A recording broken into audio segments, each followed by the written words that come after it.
appreciated. My name is Pierre Melak of the IMF Communications Department, and I'm delighted to welcome you to this press conference on the IMF's annual economic assessment for the euro area. This assessment was shared with you all yesterday under embargo and has just been presented to the Eurogroup. Of course, that embargo lifts now, and we are on the record. Delighted to have with us the Managing Director of the IMF, Kristalina GEORGIEVA, and Alfred, the head of the European Department of the IMF. We'll start with some brief opening remarks by the Managing Director, and then we can take your questions. Managing Director, over to you. Thank you very much. A very good afternoon to everybody. We had a great discussion with the Eurogroup chaired by President Donohoe. And it was also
some space for spending in countries in strong fiscal position, should that be necessary. Third, we have to retain focus on financial stability. So far, so good. But we are in a more shock-prone world. And in that sense, further attention to where risks are a bit higher, especially the non-banking institutions, broadening the macroprudential toolkit, closing data gaps in key areas, such as commercial real estate, making sure that banks that are enjoying healthy profits build stronger counter-cyclical buffers.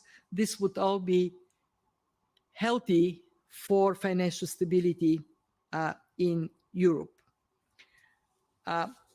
Where we have spent most of our time in the discussion is on the key question for Europe: how to lift up productivity and medium long-term growth prospects.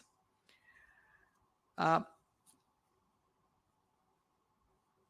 it has to do, Europe has to do it while making progress toward climate goals and transforming its economy in line with the developments on the digital front and developments in artificial intelligence. So harmonizing regulations, improving cross-border infrastructure can strengthen the single market and lift productivity.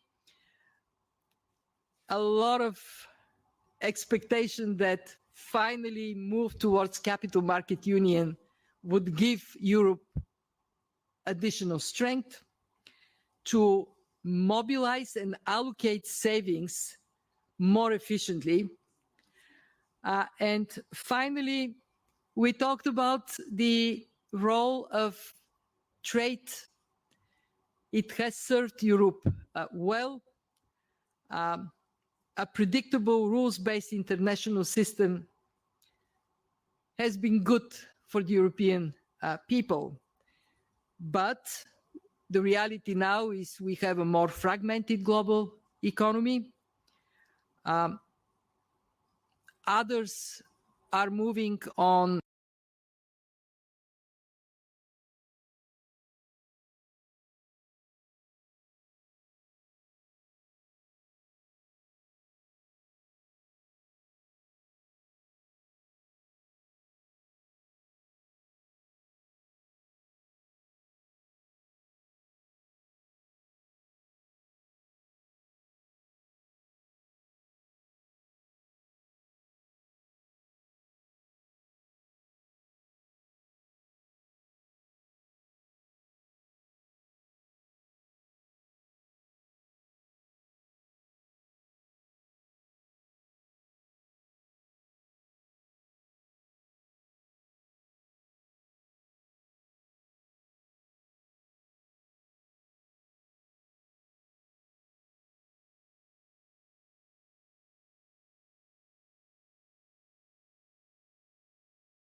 we present what the data tells us the story is, and I think once the French people decide on government, we will have a chance to repeat that story, to engage, and I don't think that the story would change between now and then much.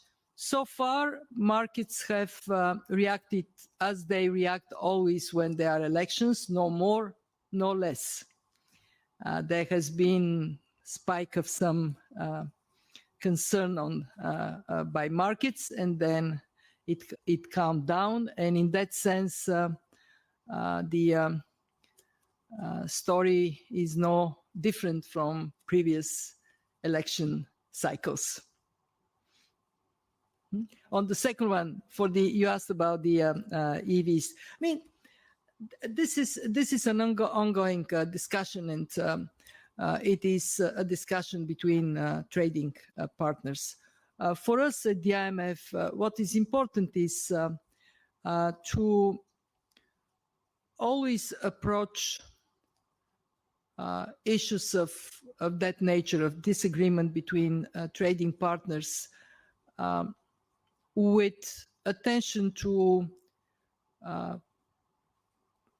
consequences of whatever course of action is taken, and as much effort as possible to find an agreement that is within WTO rules.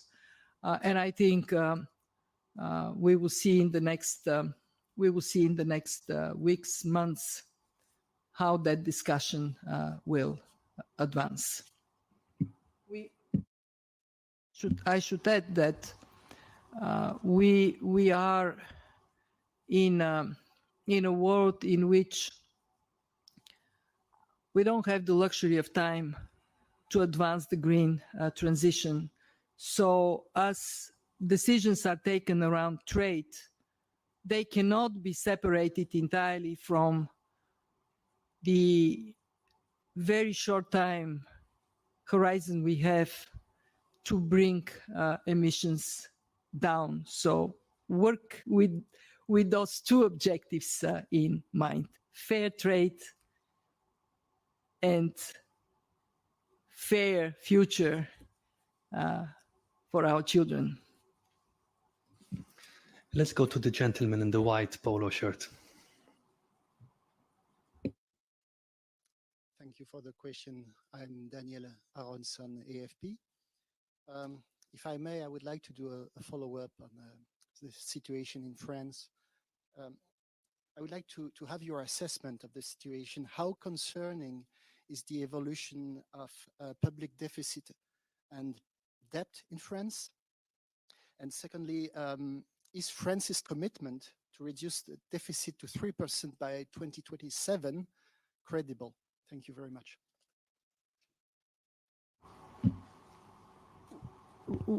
We need to look at the situation more broadly, because we have in Europe, and for that matter globally, quite a number of countries that find themselves with higher debt and higher deficit for objective reasons. First, we had a long period, decades, of very low interest rates that provided space for borrowing, and that space was used quite amply by many countries, with the assumption that we would have low interest rates for a long, long time. I became managing director in 2019. Very vividly remembered the discussion at that time was lower for longer. But then we were hit by multiple shocks, and that situation changed into countries having to borrow to sustain their businesses and households. So that brought more debt on top of the cheap, affordable debt from the past. not just in France. This is not a French problem. So we have to come out of it. All countries with high debt and high deficit, they cannot march successfully in the future with that burden on their backs. They have to ease it. When you look at the new governance of the EU, it does provide more space to bring debt and deficits down, 7 years. Our view at the fund is that countries that have relatively higher debt and deficit burden, at this time we are now, when the economy is doing better than we anticipated, they should take advantage of it and be more forceful to bring down debt and deficit.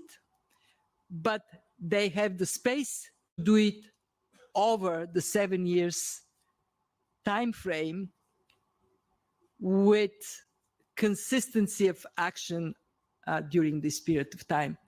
So yes, it is possible for France and other countries to achieve more, given what I just presented, that the Eurozone economy is doing better this year and will do even better next year. In the end, it is a decision that countries need to make themselves, of course, in consultation and coordination with the European institutions. We have time for 2 more questions. The gentleman here.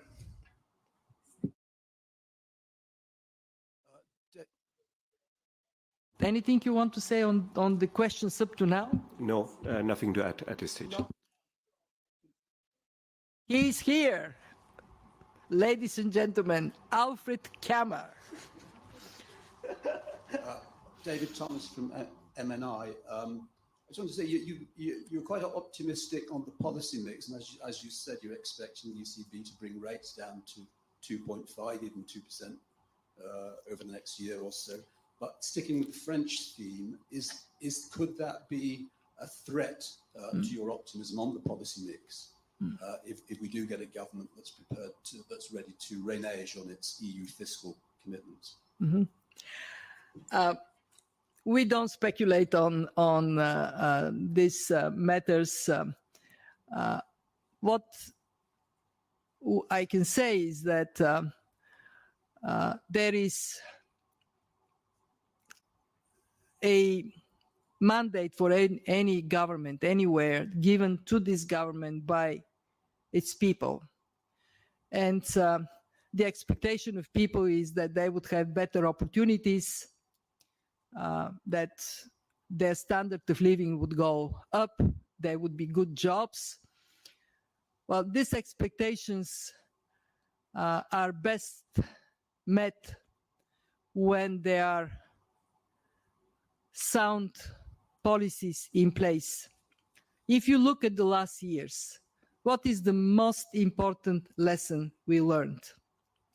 It is that the world economy, including the Eurozone economy, have been more resilient because of having put in place sound macroeconomic, monetary, fiscal, financial sector policies. We are reaping off the benefits of good policies.